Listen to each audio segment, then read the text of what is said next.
2024 has been a volatile year for West Asia, a magnitude of which the region has not witnessed in a long time. Much has happened. This past year, there has not been one day when an airstrike or attack has not taken place. From mass destruction to loss of innocent lives, to many failed but some successful negotiations of peace, to trial by war and trial by court, to a government being toppled and regime changes that nobody expected. West Asia has been witness to a tumultuous 12 months. But in the same neighborhood, for some nations, the show went on. Hours away from blanket bombing and a raging humanitarian crisis, some of the biggest festivals and entertainment events also took place in West Asia. In this special edition of Rewind 2024 of the West Asia Post, we take a look at all that has transpired in the region.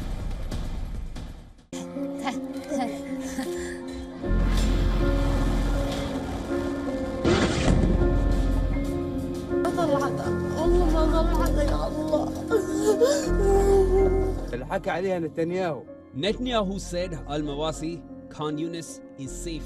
But look at this. Martyrs, injured, children and women were martyred last night.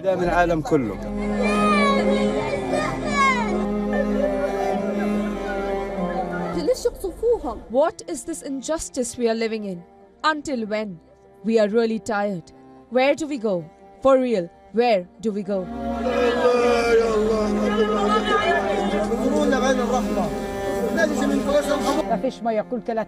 There's no water. I get very thirsty. I go with the children to mosque, to the school, here and there. It is very humiliating. We can't find water.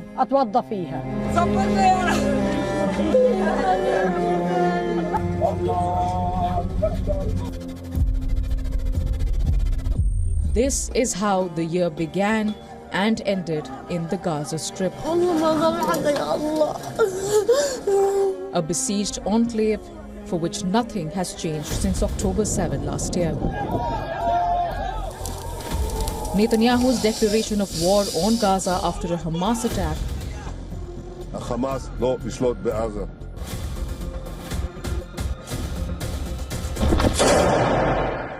snowballed into a horrific, war-induced humanitarian crisis for Gazans.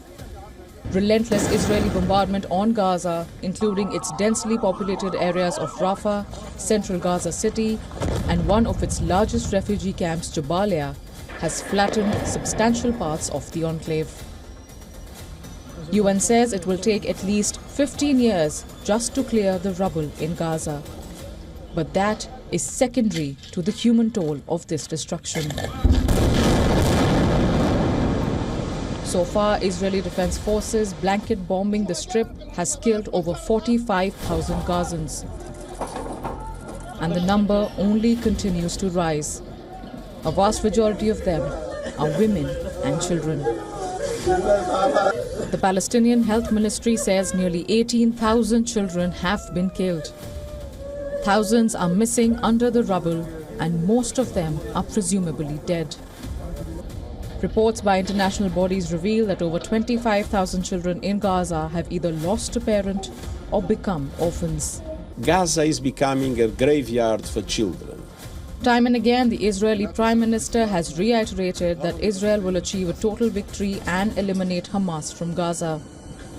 Till October 2024, the IDF killed most of Hamas's top leadership, including Ismail Haniyeh in Iran and October 7 attack mastermind Yahya Sinwar, whose image of a wounded man fighting till the end, moments before death, went viral. Since November last year, both sides have failed to agree on a truce deal that will also facilitate a prisoner and hostage exchange. Mediators are positive that a deal is close, but the question on its timing still remains. Back in Israel, families of the hostages want answers from Benjamin Netanyahu as they wait for their loved ones to return from Hamas captivity. Just 33 kilometers from Gaza lies the occupied Palestinian territory of West Bank. Despite Hamas not being the controlling group in the area, West Bank has faced intense Israeli attacks along Gaza all year long. The Palestinian territory has roughly 1 million more Palestinian residents than the Gaza Strip, and nearly 700,000 of them are Israeli settlers. West Bank has a long history of occupation. Long before the October 7 attack of 2023 on Israel became a new timeline of volatility in the region. Israel occupied West Bank in 1967, and since it has maintained its military control over the region, with checkpoints, arrests, demolitions, and frequent raids. Palestinian security forces launched a rare crackdown against local militant groups in northern West Bank. The raid marks an unusual step for the Palestinian Authority, the governing body for semi-autonomous pockets in the occupied West Bank that is internationally recognized but has largely lost control of militant strongholds such as Jenin. Settler violence in the Palestinian territory has significantly risen in the past few months. At the holy site of Marda village, extremists set fire to a mosque. Videos showed Israeli settlers chanting revenge and death to Arabs, among other slogans being spray painted in Hebrew on the building's facade. Palestinian Health Ministry says over 800 residents have been killed in the occupied Palestinian region since last year. Most countries deem the settlements illegal under international law, but Israel disputes this and cites historical and biblical ties to the land for its course of action. For both Palestinian regions, the volatility is not new. Yet somehow, the attack of October 7 in 2023 opened doors to a magnitude of death and destruction that both Gaza and West Bank have not seen in years. Many human rights groups and critics of Israel's actions have called the war in Gaza a human tragedy in which Palestinians are documenting their own genocide. It is now up to the international community to ensure that 2025 does not see a repeat of this past year.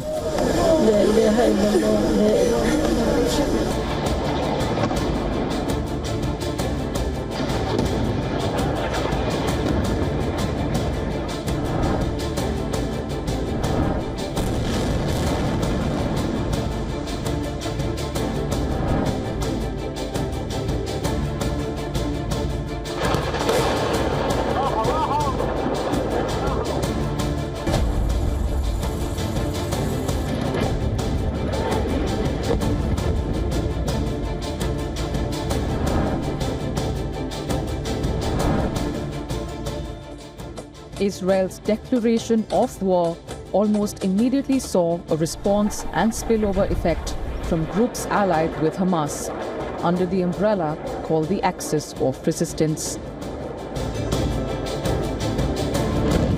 As Israeli strikes began pounding Gaza, Lebanon's Hezbollah group launched missiles towards Israel.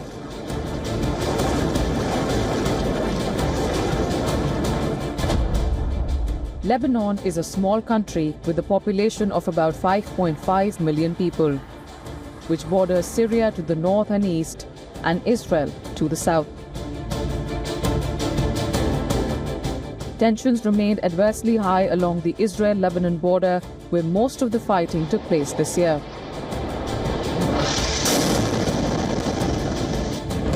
But escalations reached new levels in July, eventually leading to a massive Israeli incursion of Lebanon.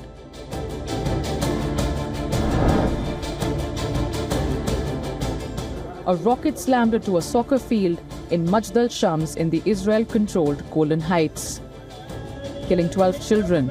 Israel blamed Hezbollah for the attack, which the armed group denied.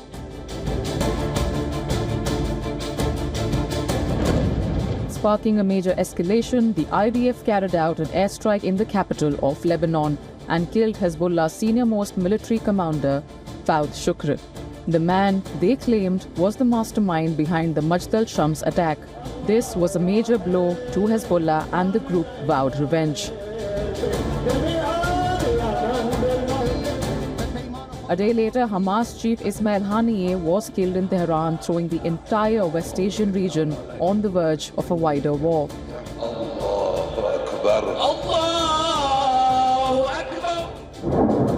Just as Hezbollah had vowed, they carried out a large attack on Israel, firing 320 Katyusha rockets targeting 11 Israeli bases and barracks to avenge the death of their commander.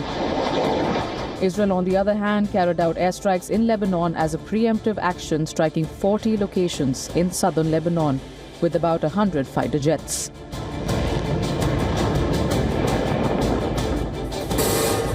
In September, Lebanon was rocked by perhaps the worst form of asymmetric warfare the nation had ever seen.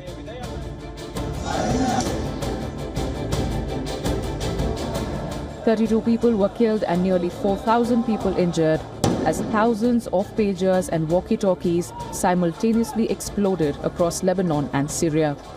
Most of these devices belonged to Hezbollah members. The group accused Israel of this ghastly attack. Netanyahu remained silent on the matter, but Israel's then Defense Minister Yoav Gallant tacitly acknowledged the country's role one day after the pager attack, calling it an excellent achievement, together with the Shin Bet and Israeli intelligence Mossad. What followed was one of the most intense air raids on Lebanon in modern warfare, causing the highest single-day death toll in decades in the country. Israel's airstrike left large parts of southern Lebanon in ruins, forcing tens of thousands of people to flee. At least 558 people were killed in a single day, including women, children, and healthcare workers. More than 1,800 were injured, according to Lebanon's health ministry.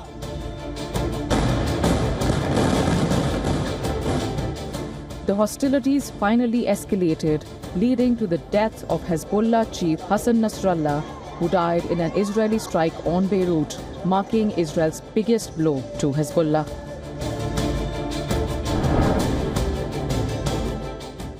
Israel invaded Lebanon on October 1st, crossing into southern territory, ordering over 24 towns to move north of the Abali River.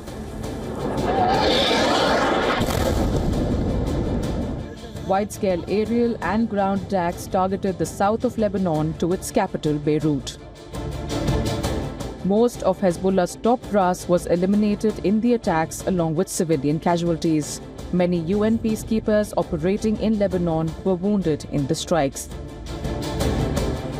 Finally, after over a year of deadly battle, Israel and Hezbollah agreed to a 60-day ceasefire deal brokered by the US and France. The deal stipulates the complete withdrawal of Israeli forces from Lebanon, with only Lebanese military and UN peacekeeping forces present south of the Litani River. As per the Lebanese Health Ministry, close to 3,800 people were killed in Lebanon, including at least 240 children, with over 15,000 injured and at least 140 documented attacks on Lebanon's healthcare facilities. Over 900,000 people were displaced, and as many as 560,000 crossed into Syria. But despite a truce deal, a UN agency has accused Israel of breaching the ceasefire deal over 100 times since the agreement came into effect on November 27th. As the year comes to a close, the Israel-Lebanon border continues to remain highly volatile.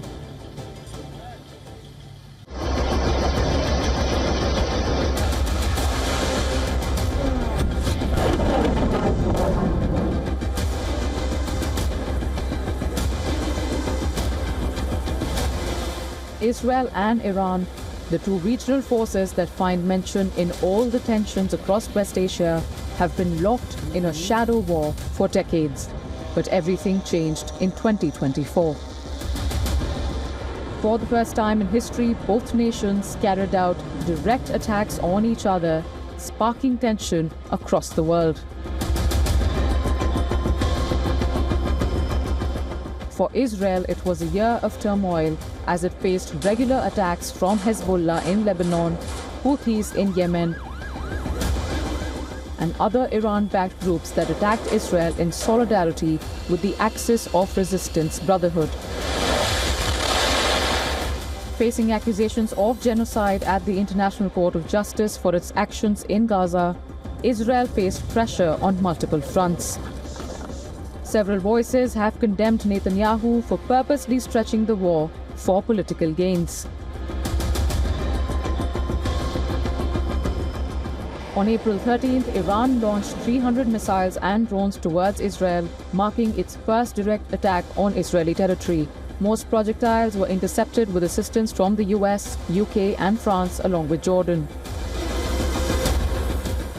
Days later, Israel responded with a limited strike on a missile defense system in the Iranian region of Isfahan, which Iran chose not to respond to.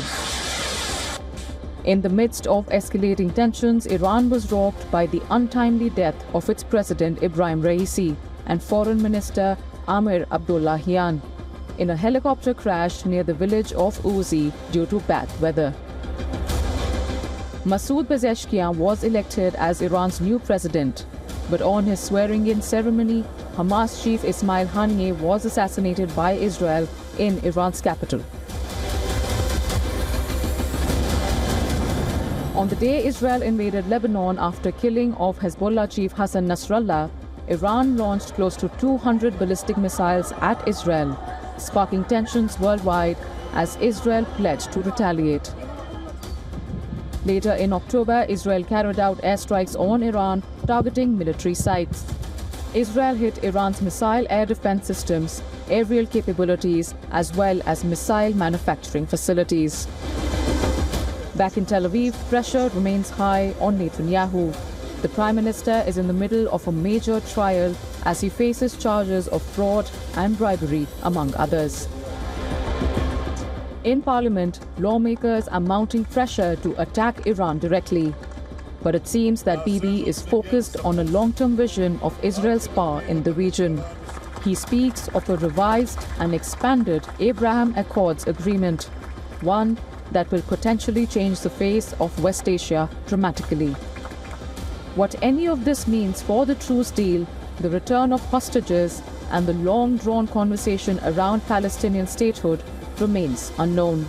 One expects and hopes that 2025 will bear some answers to these questions.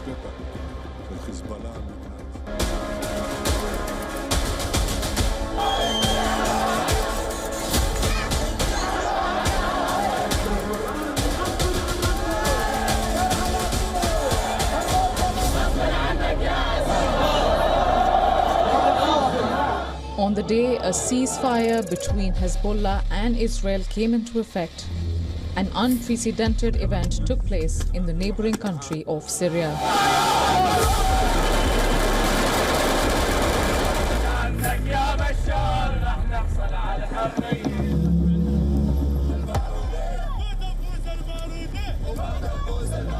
In just 2 weeks, rebels under the umbrella name of Hayat Tahrir al-Sham captured cities in Syria, one after the other. Soon enough, they reached the capital of Damascus. The lightning speed advance of rebel forces forced Bashar al-Assad to flee, effectively paving the way for a regime change in Syria. And for the first time in 50 years, the question of how Syria will be governed is wide open. Thousands of Syrians poured into the streets, celebrating Assad's downfall.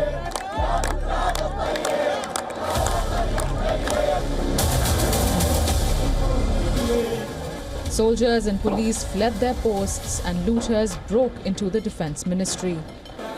Families wandered the presidential palace, walking by damaged portraits of Assad.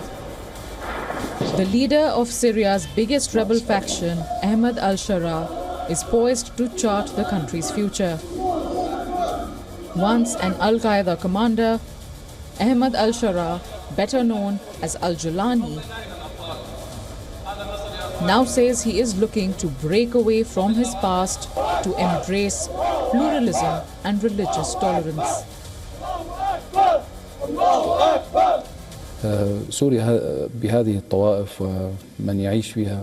Syria, with its numerous sects, has lived for thousands of years in this mix. In my belief, Syria will be normal, and that is something I will push for.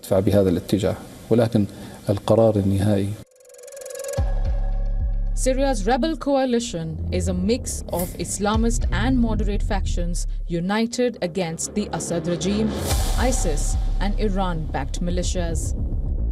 The umbrella group includes Hayat Tahrir al-Sham, or HTS, Turkey-backed Syrian National Army, and the Kurdish-led Syrian Democratic Forces. HTS is considered a terrorist organization by the US and UN. It remains to be seen if the status will change now that the group heads Syria's government. The country's new leader said that rebel factions have agreed to disband and integrate under the defense ministry. Syria's new government has decided to freeze the constitution and parliament for a 3-month transitional period, which will last until March next year. Obeida Arnaout, the new government spokesman, said that a committee will review and amend the constitution. What those amendments will be remain unclear. With a population of over 20 million people, Syria is one of the most ethnically diverse countries in West Asia. In this transitional phase, fear is mounting for these vulnerable groups. Freedom encompasses opinions and pluralism. Syria is like a mosaic. If one piece of stone is missing from that mosaic, then it is all gone. After the fall of Assad and a new regime in power, Syria's minorities are now seeking security to cement their future. Syria's de facto ruler now faces the ultimate challenge to find a governance plan which unites all the Syrians and prove that he indeed is a ruler for all. As the new year approaches, a lot will change for the West Asian country. After years of civil war, there is an eerie calm for now. Not just Syria's people, but bordering neighbors, allies, and others are watching closely, waiting to see if peace in the country is sustained. For West Asia, 2024 has been a year of absolute devastation. But in the same neighborhood, countries have witnessed their own share of political and climatic changes. For some nations, it was business as usual, hosting all manner of glitz and glamour as part of their modernization journey.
The instability, large-scale devastation, and mounting deaths in West Asia has shone the light on failures of the international community to bring peace to the region. Will that change in 2025? That is the question.